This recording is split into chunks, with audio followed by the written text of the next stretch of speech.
ಭಾರತದ ಶ್ರೀಮಂತ ದೇವರು ತಿರುಪತಿಯ ಬಾಲಾಜಿ. ಕಲಿಯುಗದ ವೈಕುಂಠ ಅಂತ ತಿರುಪತಿಯನ್ನ ಕರೀತಾರೆ. ತಿರುಪತಿ ತಿಮ್ಮಪ್ಪನ ದರ್ಶನಕ್ಕಾಗಿ ಪ್ರತಿದಿನ ಲಕ್ಷಾಂತರ ಜನರು ದೇವಾಲಯಕ್ಕೆ ಭೇಟಿ ನೀಡುತ್ತಾರೆ.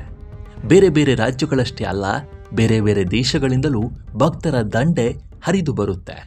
ಹೀಗೆ ಬಂದವರು 1 ರೂಪಾಯಿಯಿಂದ ಹಿಡಿದು ಕೋಟ್ಯಾಂತರ ರೂಪಾಯಿವರೆಗೆ ತಮ್ಮ ಶಕ್ತಿಯ ಅನುಸಾರ ಕಾಣಿಕೆಯನ್ನು ಹಾಕ್ತಾರೆ.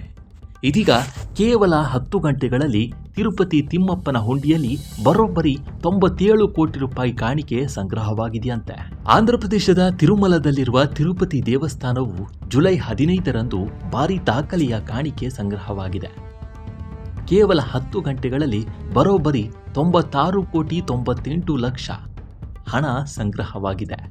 ಸುಮಾರು 2,500 ದಾನಿಗಳು ಬರೋಬ್ಬರಿ 96 ಕೋಟಿ 98 ಲಕ್ಷ ರೂಪಾಯಿ ದಾನ ಮಾಡಿದ್ದಾರೆ. ಮಂಗಳವಾರ ತಿರುಮಲದ ತಿರುಪತಿ ಬಾಲಾಜಿ ದೇವಸ್ಥಾನದಲ್ಲಿ ದೇಣಿಗೆಗಾಗಿ ಭಾರೀ ಜನದಟ್ಟಣೆ ಕಂಡುಬಂದಿತ್ತು. ದೇವಸ್ಥಾನ ಮಂಡಳಿಯು 10 ಗಂಟೆಗಳಲ್ಲಿ ದಾಖಲೆಯ 96 ಕೋಟಿ 98 ಲಕ್ಷ ರೂಪಾಯಿಗಳನ್ನು ಸಂಗ್ರಹಿಸಿದೆ. ಆದಾಗ್ಯೂ ಈ ಏರಿಕೆ ಕಾಕತಾಳೀಯವಾಗಿರಲಿಲ್ಲ.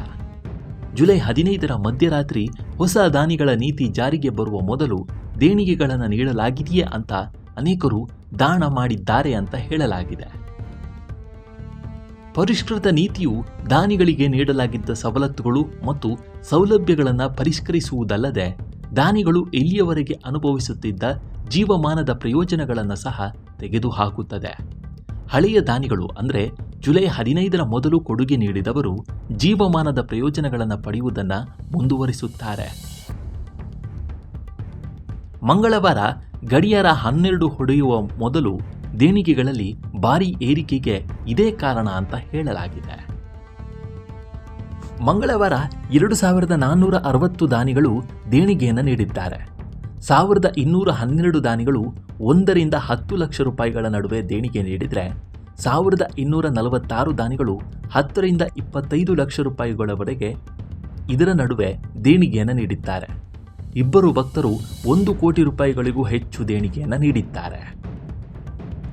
ವಿಶ್ವದ ಅತ್ಯಂತ ಶ್ರೀಮಂತ ದೇವಾಲಯಗಳಲ್ಲಿ ಒಂದಾದ ಈ ದೇವಾಲಯ ಇತ್ತೀಚಿನ ವರ್ಷಗಳಲ್ಲಿ ದಾನಿಗಳ ಸಂಖ್ಯೆಯಲ್ಲಿ ಸ್ಥಿರವಾದ ಏರಿಕೆಯನ್ನು ಕಂಡಿದೆ.